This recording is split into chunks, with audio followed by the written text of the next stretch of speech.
Hola a todos y bienvenidos al episodio número 17 de Salud Financiera, un podcast que llevo a cabo casi todos los días de lunes a viernes, bueno, todos los días desde lunes a viernes desde este principio de enero de 2024 y donde os cuento curiosidades, lecturas, informes y un curso financiero diario que intento transmitiros acerca de lo que he aprendido durante los últimos 7 años dentro de esta industria y esta carrera profesional dentro del sector de las finanzas, la bolsa y los fondos de inversión.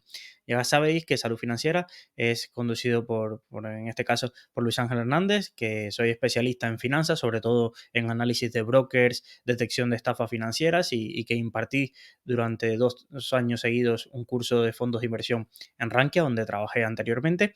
Así que, sin más, si es la primera vez que llegas, bienvenido a este podcast y si no, te recomiendo dar un vistazo a los anteriores, sobre todo a la parte del curso de finanzas que siempre se encuentra al final de los episodios y donde intento contaros cada día algo nuevo y que puedas aprender, ya sea tanto práctico como un poco más teórico acerca del mundo de los mercados financieros y lo que yo considero que es un curso financiero gratuito, porque realmente solo te va a costar el tiempo de escuchar, tomar tus notas y luego preguntar, porque las preguntas son parte importante de este podcast también, ya que tenemos varias secciones del consultorio de finanzas personales o las finanzas de tu vecino, donde los usuarios nos envían dudas, preguntas acerca de un tema o determinada temática que les afecta a ellos o nos quieren compartir su cartera de inversión para que la analicemos en directo y podamos un poco aprender entre todos sobre las experiencias de cada uno, los errores y también los aciertos, porque hay muchísimos usuarios no profesionales que cometen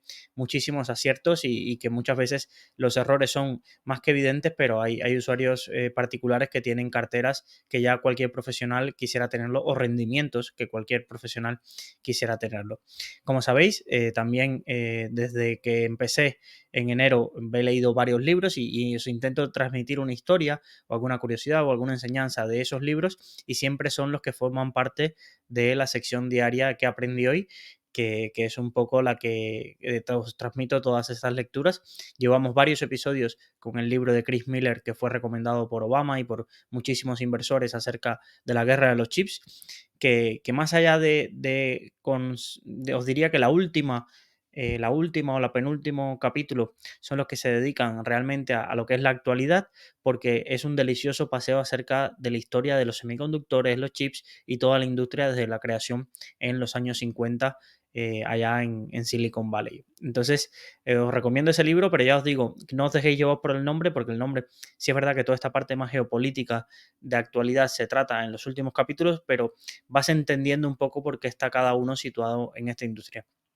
Y bueno, en la sección que aprendí hoy, y es un poco el título del programa, vamos a ver lo más reciente, es decir, qué pasó en el mundo como para que nos quedáramos sin coches, sin lavadoras, sin PlayStation, sin todo lo que fuera y llevara un componente de semiconductores o chips. Durante el año 2021 y 2022 hubo un desabastecimiento mundial de estos componentes. ¿Qué pasó para que llegáramos a este punto? Y podría volver a pasar. Esto es un punto que muchos se preguntan de, ¿es posible que vuelva a pasar? ¿Quién tuvo la culpa? ¿Quién es el responsable de que esto sucediera? ¿Fue desidia de los gobiernos? ¿Fue la empresa privada que cometió errores? ¿O qué pasó en esta industria para que tuviéramos un desabastecimiento mundial tan grande que llevara a parar fábricas y demás? A ver, como casi todo en la vida, y esto también os vale para inversión, generalmente no hay una única causa, sino que es una concatenación de sucesos, a veces algunos probables o otras veces algunos que eran impensados como casualidades. Pues durante mucho tiempo la mayor amenaza para la industria de los chips fueron los terremotos, porque toda la industria de los chips estaba situada encima del cinturón del fuego del Pacífico, y muchísimos terremotos como el de 2011 o terremotos que ha sufrido Taiwán en el año 99 ponían en jaque a la industria, pero esta vez no fue un terremoto, sino que fue una combinación. Vamos a ponernos un poco en contexto para entender de dónde venimos. Recordar, si este es el primer episodio que escuchas acerca de la industria de los chips, en un minuto te resumo cuál es la situación actual a la que se enfrentaba el mundo en 2021. Tenemos una industria de chips de chips avanzados, sobre todo que se divide, vamos a empezar por ahí, que se divide entre chips avanzados que utilizan generalmente los componentes y productos electrónicos más avanzados y unos chips lógicos que son lo que se utilizan pues en el día a día, en determinados como una calculadora o en determinados componentes que puedan necesitar de chips, ¿vale? Pues el diseño de los chips avanzados generalmente solo se realiza en Estados Unidos. Empresas norteamericanas llevan la vanguardia en el desarrollo de estos chips. Puede ser Qualcomm, puede ser Micron, pues, todo este tipo de empresas, Applied Materials, todo este tipo de empresas están muy enfocadas en el diseño de chips. Vale.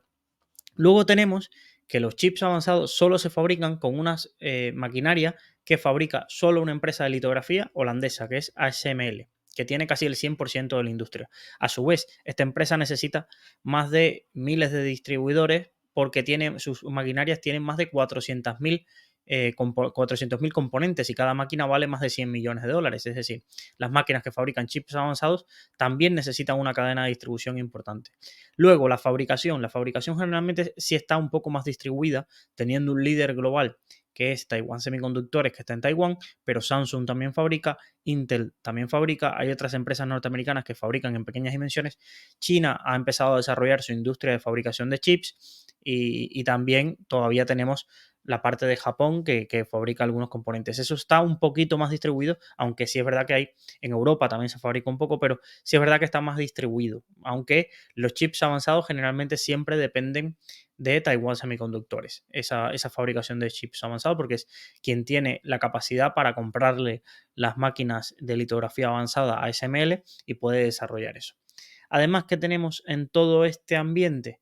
Pues que los chips, sobre todo, han formado parte de los programas de defensa para misiles teledirigidos, para submarinos, detección de radares y todo este tipo de cosas. Entonces, tenemos que una industria que también tiene un uso común, como lo que puede ser una lavadora, coches y demás, también tiene una importancia estratégica en cuanto a todo el sistema de telecomunicaciones y demás, y de sistemas de defensa que los países consideran estratégicos. Entonces, es cierto que cuando se desata generalmente guerras o tensiones políticas entre dos países, sobre todo dos grandes potencias, pues los chips puedan parecer que están en el medio un poco de toda esta disputa. Pues llegamos aquí y nos acercamos a 2018 con toda esta situación donde se declara, sobre todo por la administración Trump, pero ya os comenté que venía de antes, se declara una restricción de envío de chips y tecnología de chips avanzados hacia Huawei. ¿Vale? Una de las empresas chinas acusándola de espionaje, acusándola que de sus dispositivos y que tenía colaboración del gobierno y del ejército, que sus torres de control, sus torres de telefonía con equipos para 5G eran una fase de espionaje y demás. Entonces se hacen todas estas acusaciones de parte de Estados Unidos y se cancela todo el envío de chips y todo el envío de materiales, ¿vale? También se penaliza a ZTE, que es otra de las empresas chinas en esa época. Entonces se desata lo que conocemos como la guerra comercial entre Estados Unidos y China. ¿Vale? Cuando está todo esto en auge, también ocurre un fenómeno bastante que diríamos que ocurre cada 100 años, que es la crisis sanitaria. ¿Y qué pasa con la crisis sanitaria? Recordar que empieza a finales de diciembre de 2019, ¿sí? Empieza a finales de diciembre de 2019 y rápidamente en enero y febrero empiezan las autoridades locales, sobre todo el sudeste asiático, a señalar confinamientos selectivos de población o de todos los países. ¿Esto qué hizo? Recordar que casi toda la industria funciona ahí, de chips, funciona en el sudeste asiático. Entonces, una de las causas que parecía más probable cuando se detectó que había un desabastecimiento mundial de chips era pensar que eran los confinamientos los culpables. Es decir, que incluso fue si veis y repasáis los periódicos, fue la gran excusa que se dio, los confinamientos, China y demás, pero realmente no estaba ahí el problema del desabastecimiento. ¿Por qué? Porque excepto en casos puntuales, la industria de semiconductores era tan y tan, pero tan importante que siguió funcionando. Hay una curiosidad, que hay una fábrica de chips en Wuhan, que es como se dice que fue el foco principal y el primero de esta crisis sanitaria, donde se situaba esta fábrica y fue la única fábrica que no cerró recordar las escenas de cientos o miles y millones de personas chinas en su casa, encerrados, que los drones un poco controlando que pasara eso, los escáneres, pues a esta fábrica fue la única que casi que se le permitió seguir activa por la prioridad estratégica que tenía. Entonces, no ha sido la crisis sanitaria la causante del desabastecimiento mundial, pero en un grado de segundo orden sí. Porque ¿qué pasó? Imaginaros, estamos todos confinados, pues ¿qué pasa? Que aumenta mucho la demanda de todo lo relacionado con estar en casa. Vamos a pensar toda la demanda de servidores de datos, toda la demanda de equipos de ordenadores, de equipos de consolas para videojuegos, aumenta toda esa demanda, pero todo lo otro, todo lo necesario para viajes, imagínate, demanda de vuelos, aviones, demanda de compras nuevas de coche. ¿A dónde vas a ir para comprarte un coche si estás encerrado en casa? Si no podías salir de tu municipio, no tenías que ir a trabajar, trabajabas desde casa. Entonces, toda la demanda de coches y todas las fábricas de coches generalmente se pararon.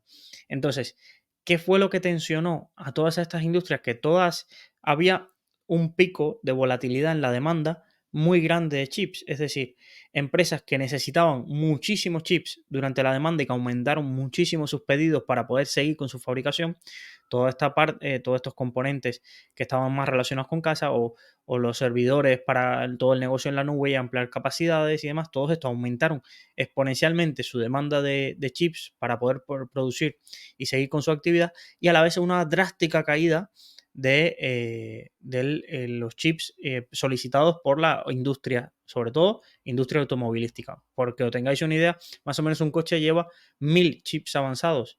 Y de estos chips, bueno, no avanzados de última tecnología como que llevan armamento, vamos a pensar en 1000 chips lógicos. Pero sí es cierto que si te falta alguno de esos chips, el coche no puede salir.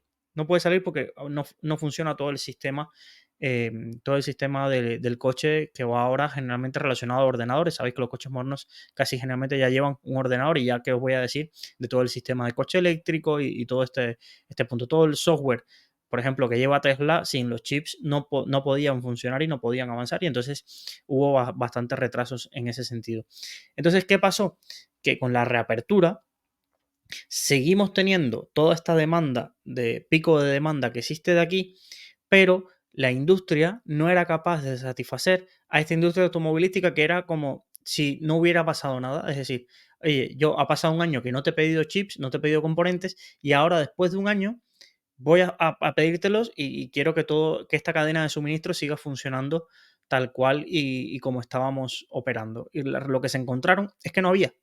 Se encontraron que no había, y de pronto fábricas de Estados Unidos, de Francia, de Alemania, todo el complejo del sector automovilístico de esa zona, España, la Ford de aquí de Almusafes de Valencia, también tuvo que parar porque no había estos componentes para desarrollar sus productos. Entonces se retrasaron. Lo más habitual era que tú ibas a un concesionario, veías el coche, te gustaba, lo pedías y decían, vale, en 5 o 6 meses te debe llegar. Pero así, si queréis recordar, hacer memoria, pasaba con casi todo. Hubo desabastecimiento de la Play 5 porque no podían satisfacer la demanda que había, porque no encontraban los chips avanzados. Había desabastecimiento de ordenadores, de todo este tipo. Es decir, estaban en la tienda, pero tú si lo pedías te llegaban en 2 o 3 meses, porque no había para satisfacer. De productos de Apple también hubo bastante desabastecimiento. Entonces era un poco esta situación. Como curiosidad, porque claro, aquí ¿qué pasó? Biden de pronto levantó la voz, también Merkel, Macron, todos empezaron a intentar ver cómo poder solucionar esto, y salieron ideas. Me acuerdo que acá en España salió un plan donde España iba a liderar la independencia estratégica de chips, íbamos a empezar a producir y iba a haber un plan con no sé cuántos millones, que no sé en qué ha quedado, pero realmente una vez que conoces la industria te das cuenta de que un país como España por sí solo no puede liderar una independencia estratégica en chips, por todas las interdependencias que hay a nivel mundial y el dinero que cuesta. No es mañana crear el nuevo Taiwan Semiconductores o crear ASML, si fuera tan fácil. Los sauditas, que le ha sobrado dinero, que intentaron competir con una excisión de AMD que se le llamaron Global Foundries, no han podido competir ni captar cuota de mercado al nivel de lo que hace Taiwán Semiconductores. Entonces, imaginaros desde España que no tenemos esa parte especializada, pero bueno, el anuncio quedó muy bonito de hay desabastecimiento de chips, no os preocupéis porque España va a liderar un programa para la independencia de chips, que es decir, esto primero tardaría años y segundo que yo creo que es más un quiero, un pensamiento un poco wannabe que lo que realmente podríamos tener y un punto. No digo yo que en España no pueda haber alguna empresa de diseño de chips que pueda tener ventajas o alguna tipo de chips que se puedan producir localmente, pero todo lo que se necesita para fomentar una industria, hoy como está montado el sistema, una inversión de España no va a cambiar la estructura mundial del negocio del sector de chips. Pero bueno, se reunieron todos estos presidentes y empezaron a llamar a todas las empresas y a reunir, a unir a Taiwán Semiconductores en la misma mesa que Ford para ver si era un problema de que no se estaban entendiendo, pero realmente la industria de chips lo que decía, y tienes razón, que 2021 y 2022, si yo tuviera que decir, hacer una apuesta, decir, vale, ¿se produjeron más chips o menos chips que en el año anterior? No, en 2021 y 2022 la industria mundial de semiconductores y de chips rompió récord de unidades producidas. Lo que pasa es que la demanda creció muchísimo más que lo que podía satisfacer esa oferta de chips. Claro, porque esto no es de un día para otro, ya lo que os digo. Si tú necesitas montar una fábrica o ampliar capacidad de una fábrica, necesitas que ASML te construya más máquinas y las máquinas ASML no se montan en un día, necesitan componentes y también se estaba sufriendo retrasos en este sentido. Hay retrasos también que ocasionó toda esta parte de la cadena de producción en las investigaciones y recordar que estamos en una fase de transición a la litografía extrema de luz ultravioleta extrema y que esto ocasionó también que todos estos proyectos se fueran retrasando y que las entregas de ASML a estas empresas se retrasaran. También tuvimos el problema famoso del canal de Suez con el barco de Ever Given, pero esto realmente no era la causa ni tampoco, y ya os lo digo, no tampoco era que la fábrica de Taiwán Semiconductores parase por la crisis sanitaria. No, fue un efecto derivado, que podríamos llamarla así, de la decisión cortoplacista o táctica que tuvieron determinados directivos de la industria automovilística o de productos de consumo de cancelar, para recortar gastos, cancelar todos los pedidos hasta que no tuvieran visibilidad de la recuperación de la demanda. Ellos en su momento pensarían bien, pero lo que no entendían es que la oferta de chips no era una oferta elástica que podía de pronto, cuando ellos volvieran a reactivar esa demanda, satisfacerlo. Y lo que se encontraron fue con enormes pérdidas durante 2021 y principios de 2022 porque no podían, tenían que mandar a los trabajadores a casa, cuando aquello es verdad que todavía estaban los mecanismos de ERTE o como se llame en los otros países de Europa y Estados Unidos y apoyos en esa parte de subvenciones del gobierno para que siguieran y no cerraran esas fábricas, pero estuvieron paradas. Es decir, seguían cobrando su dinero, pero la fábrica en sí no estaba produciendo ni generando este tipo de bienes. Entonces, esto es un poco la crisis, es decir, realmente luego se ha ido, toda esta parte se ha ido, las aguas han ido tomando su nivel. ¿Por qué? Porque la oferta ha seguido aumentando. Taiwan Semiconductores sigue ampliando su capacidad, todas las otras Intel empieza a fabricar, también ahora ha seguido fomentando esta parte de fabricación. Entonces, realmente las aguas van tomando su nivel, pero sí es cierto que estamos, evidenció este, esta, este nivel de crisis y de desabastecimiento evidenció los problemas a los que se pueden enfrentar las grandes economías ante cualquier fallo o un poco rotura de esta cadena de suministros en los chips. Y cualquiera podría decir, bueno, es que esto puede pasar en la cadena del petróleo. No, porque es que incluso hasta la OPEP controla el 40% de la producción mundial de petróleo. Es decir, hay un problema con la OPEP, siempre puedes encontrar alguien a quien te compre petróleo o alguien a quien venderle. Esto, por ejemplo, le ha pasado a Rusia. Ha recibido sanciones de no sé cuántos países, pero ha encontrado en India y en China a quien venderle y con eso suficiente.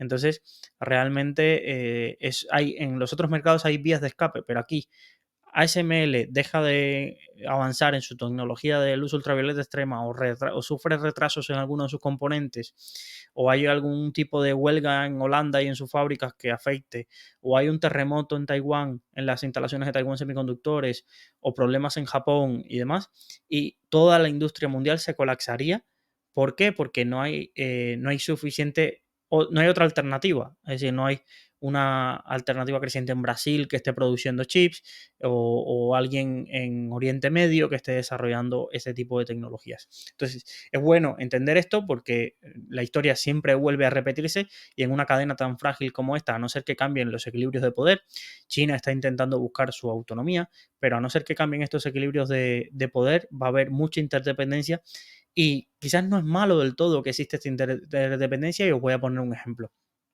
Una de las preocupaciones cuando Rusia atacó Ucrania sin previo aviso, aunque realmente ya el conflicto llevaba desde 2014 un poco rondando el aire y no fue, fue siempre es una sorpresa, pero no cogía un poco desprevenido a nadie, sobre todo en el punto de vista político, las ambiciones expansionistas de Rusia sobre la península de Crimea y luego sobre todo sobre determinadas ciudades ucranianas.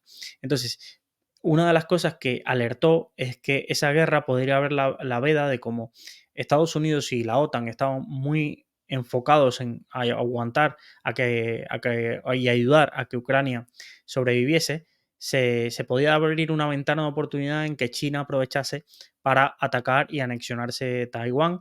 Recordar que China va en su programa ideológico lo de una sola China, donde ellos reconocen que todos estos territorios de ultramar pues son parte de lo que es China hoy, que no es solo China continental, y entonces podía ser un momento para aprovechar. Y seamos sinceros, yo lo pensaba, luego veía en un mapa las distancias y lo que hay, antes de que a Biden le estén avisando de que China ha lanzado un ataque, China podría estar ya con sus anfibios y con sus misiles atacando toda la defensa antiaérea y el ejército de Taiwán.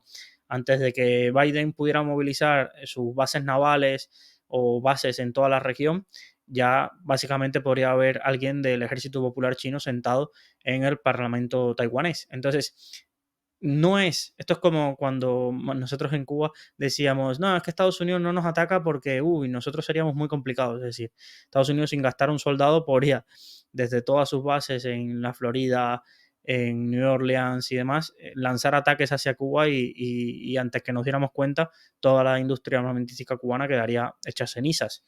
Entonces, esto es un poco toda esta parte de Taiwán. Realmente, ¿por qué no lo hace o por qué no lo ha hecho hasta ahora? Porque hay un punto estratégico también de Taiwán, es decir, todos estos misiles y toda esta guerra, si afectaran a alguna de las fábricas de Taiwán Semiconductores, todo el sistema de ensamblaje de empresas americanas en China, que es buena parte del PIB del país y que da empleo y sobre todo sacó a mucha gente del campo hacia las fábricas de ensamblaje en China, se detendría. Entonces, esto organizaría no un caos mundial, pero sobre todo un caos también en China. Y sería también, hay que ver cómo reaccionaría el pueblo con verse con todas las fábricas cerradas y toda esta parte de esta nueva clase media obrera, todas estas privaciones que tendrían que verse ante la rotura de acuerdos. Además, pensar que un ataque hacia las fábricas de Taiwán Semiconductores no se repone ni en un día ni en meses y quizás tarde años y millones de dólares para invertir para volver a hacer que una fábrica de esas vuelva a estar operativa al nivel que estamos hablando. Ya solo decimos que los últimos modelos de máquinas que produce ASML y que entrega a Intel y a Taiwan Semiconductores, pues tardarían meses en hacerse y costarían más de 200 millones de dólares. Entonces, imaginaros el coste que tiene un ataque mal lanzado que hiciera daño a toda la infraestructura de chips, porque una de las cosas que tendría de incentivo China para atacar Taiwán es quedarse con toda esta industria, pero lo que no quiere quedarse es con las cenizas de esa industria porque estaría en el mismo lugar de lo que estaba antes. Sí, simplemente con China unificada, pero con unas necesidades que se habría tirado un tiro en el pie, además de tener en contra a toda la comunidad internacional y sobre todo romper las cadenas de exportación que tiene China. Al final, China un poco desde mi punto de vista, no soy un analista político, pero creo que sabiendo estas interdependencias ha intentado dos cosas y en el libro quedan claros. Primero, empezar a desarrollar, aunque sea poco a poco, su industria de fabricación de chips. Incluso tiene una compañía que es SMIC que intenta replicar un poco toda la tecnología de Taiwan Semiconductores.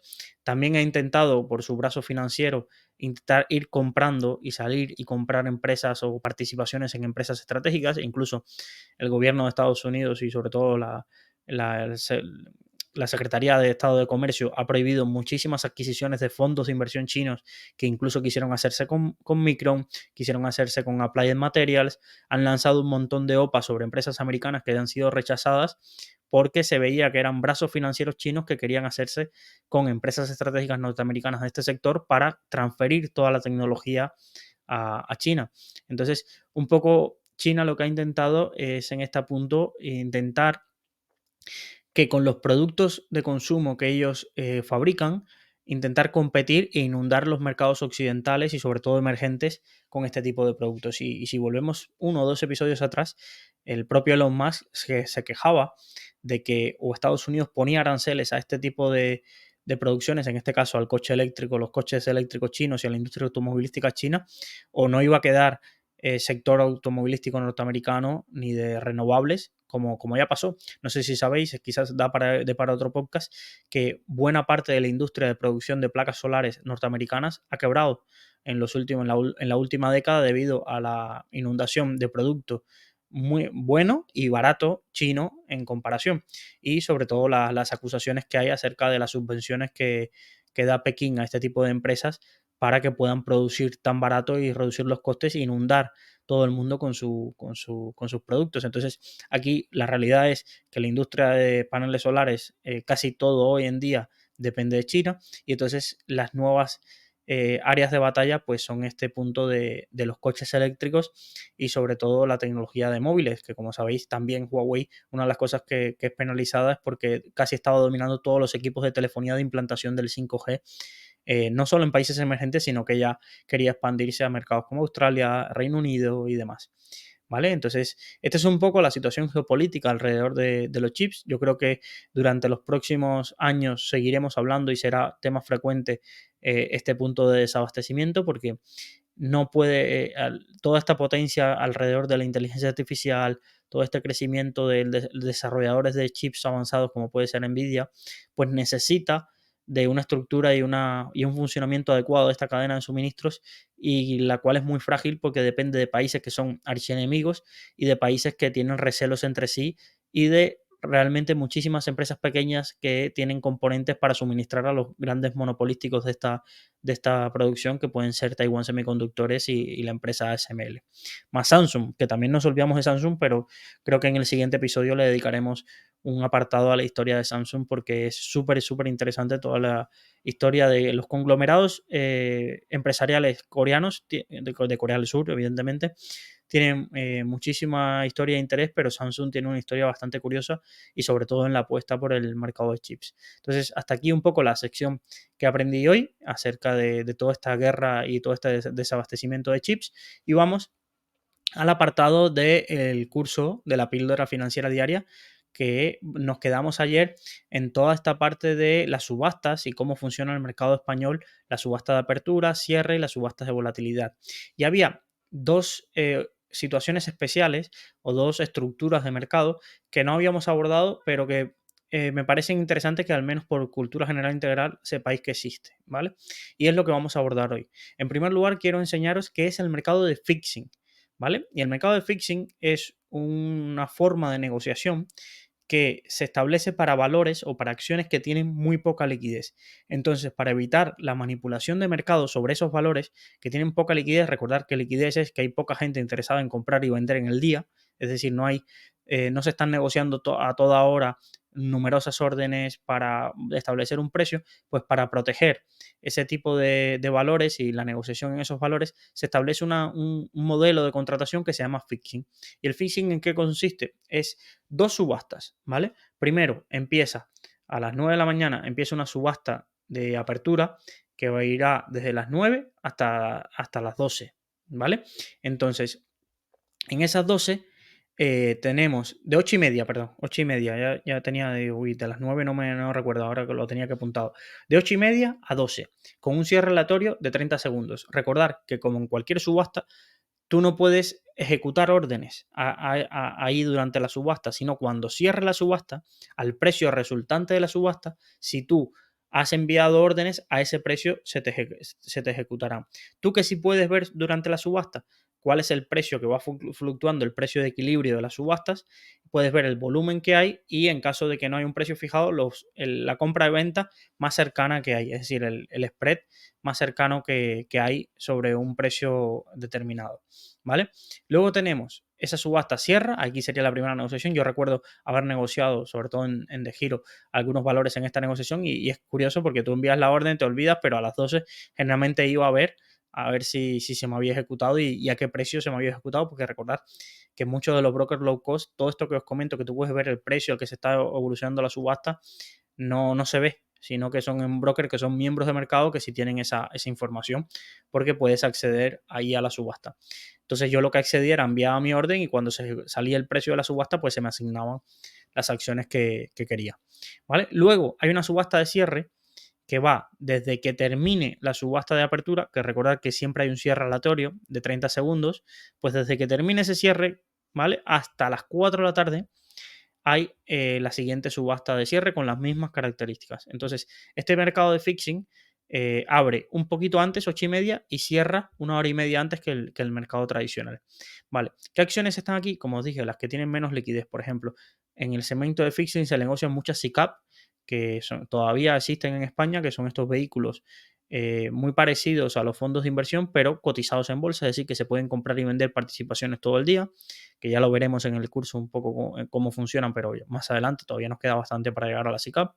Luego tenemos SOSIMIS, que son productos especializados en inversión inmobiliaria, también estudiaremos un día qué son, cómo funcionan sus características en España. SOSIMI sería bastante equivalente a lo que quizás escuchéis como REIT en Estados Unidos o en otros países, pero bueno, para que os suene el término. Las SOSIMIs, muchas de las SOSIMIs, o casi la mayoría en España se negocian en el segmento phishing. Y luego también tenemos a algunas acciones que han salido a cotizar al BME Growth, antiguo MAP, ¿vale? Antiguo mercado alternativo bursátil, pues algunas acciones de las que han salido ahí y tienen bajo nivel de contratación o bajo nivel de liquidez, pues también se negocian en este segmento. Las acciones, sobre todo, invierten mucho las empresas que salen y pueden tener capacidad para intentar salir de este proceso de fixing lo más rápido posible y tener un volumen.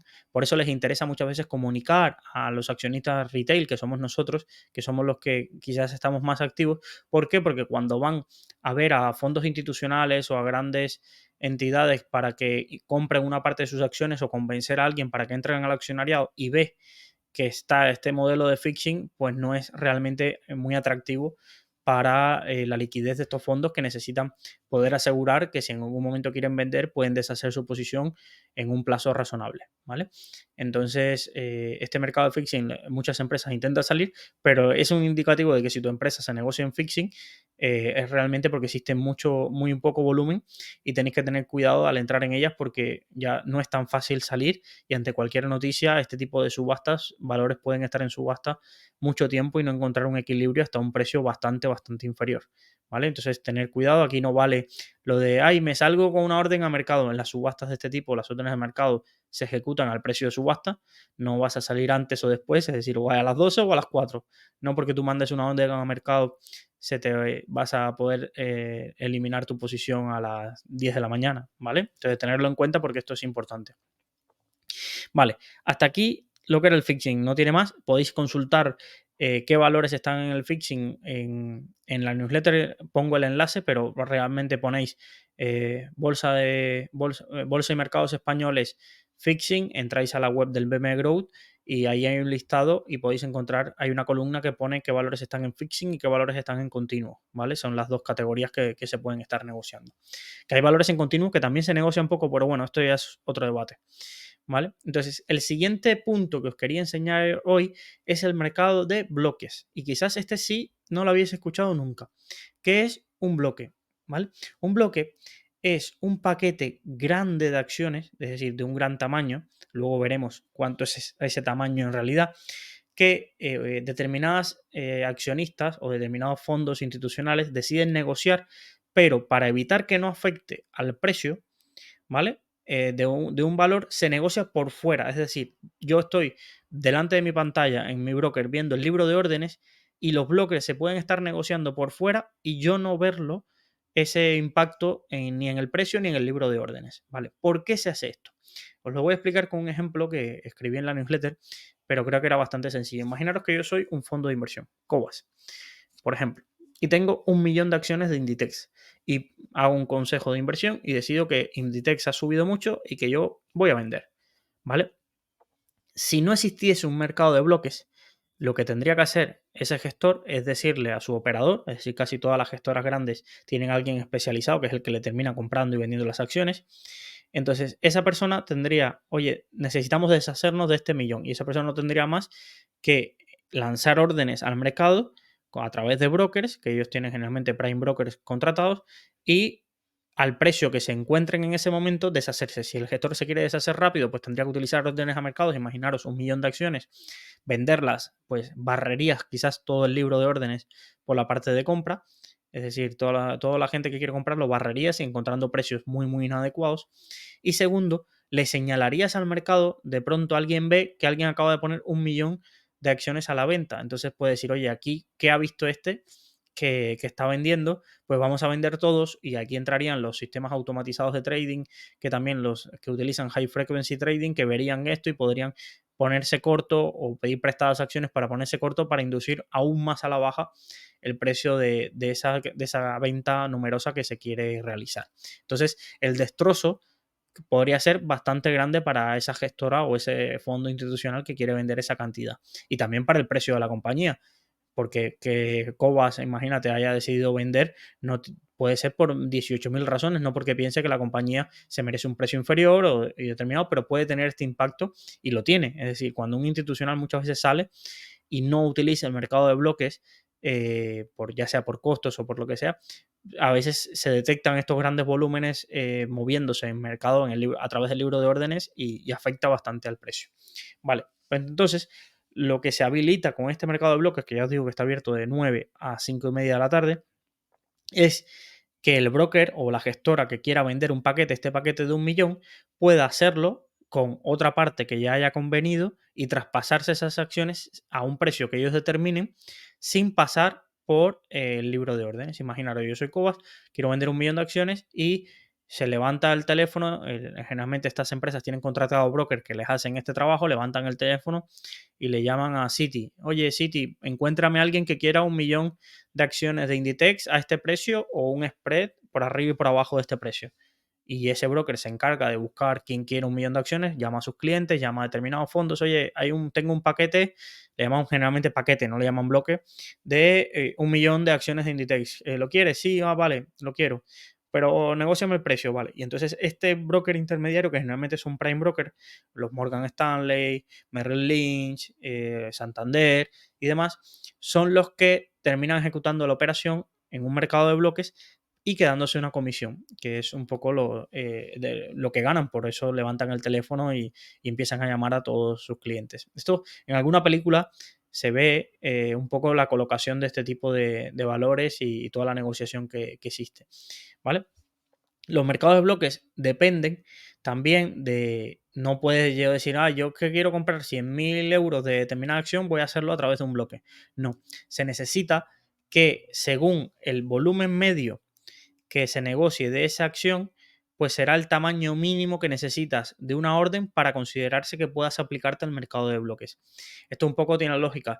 Si mientras más líquido sea el mercado, la negociación de una acción, lo que le exigen es, oye, para que tú no pases por el libro de órdenes, tienes que hacer una operación de mucho, mucho dinero.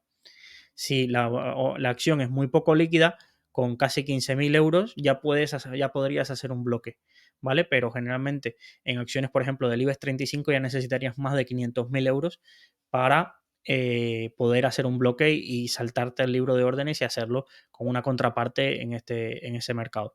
Sobre todo eso, ya os digo, os sirve para hilar conceptos. Cuando os habla de los prime broker y cómo hacían negociación y por qué los prime broker eran miembros de la bolsa y veían en todos los informes que, oye, cuando tú miras casi las bolsas dices, oye, los 10 primeros brokers que más negocian en esta bolsa, yo no puedo ir a abrir como particular una cuenta entre ellos, cómo ganan dinero, cómo hacen negocios, es generalmente en este tipo de mercados, o ayudando a salir a esa bolsa o haciendo research, que luego veremos toda esta parte de análisis y se contratan analistas para ver cuánto debería valer un valor, o sobre todo en esta parte de hacer de intermediario en operaciones corporativas o operaciones financieras de alto valor, ya sea en esto de servicio de intermediario. Me llaman y hay un fondo que quiere vender esto y yo le busco comprador. Hay un accionista de una empresa que quiere salir y yo busco un valor. Alguien, una empresa que no está en bolsa quiere salir a bolsa, yo le organizo todo el roadmap para que conozca inversores.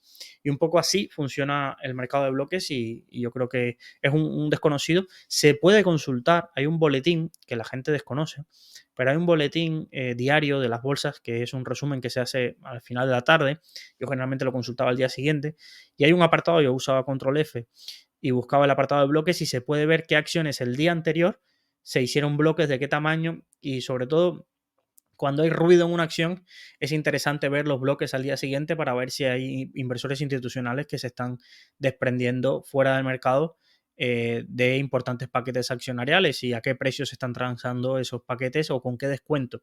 ¿Con qué descuento es? Imaginaros que una acción cotiza a 15 y yo vea que un bloque se ha hecho a 13. Pues había alguien desesperado por vender que vendió casi 2 euros por abajo que si hubiera ido a mercado. Es decir, esos son las señales de alerta que si eres un poco más curioso de este mundo, pues puedes mirar y puedes ver. Entonces, los mercados de bloques se pueden consultar. Y un poco era así lo que quería ver hoy. También, antes de irme, y quería recomendaros, sobre todo, este mes de enero es muy habitual que salgan las cartas semestrales, trimestrales o anuales de las grandes gestoras internacionales.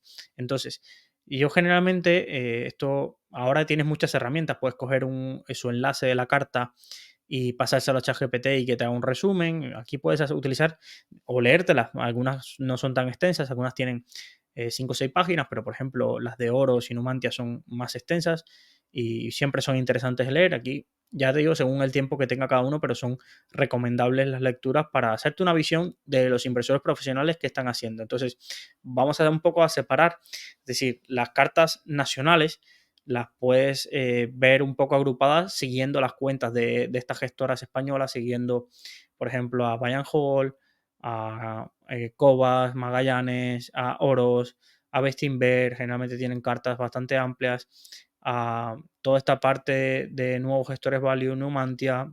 Truvalue hace tiempo que creo que no hace cartas, por cierto. Y luego, para las cartas internacionales de los mejores gestores internacionales, sobre todo americanos, pues generalmente hay un hilo de Reddit que se llama Security Analysis, que puedes encontrar una subcarpeta que es cartas del Q1 2024. Pues entonces puedes analizar pues todas y la van publicando por día.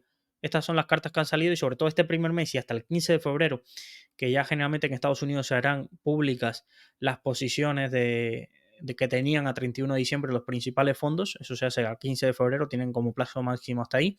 Entonces se recopilan todas las cartas anuales y si eres un inversor de los que te gusta analizar un poco las carteras, los cambios y la visión de los gestores, este es un buen punto. Yo soy mucho más favorable de leer estos informes de gestores que te están enseñando lo que ellos hacen. Vamos a pensar que esto luego lo explicaré, que es la parte del buy side, es decir, de gente que lo que dice es donde está poniendo su dinero, a todos estos informes que salen de Outlook, previsiones 2024, no sé qué, y luego no tienen su dinero ahí.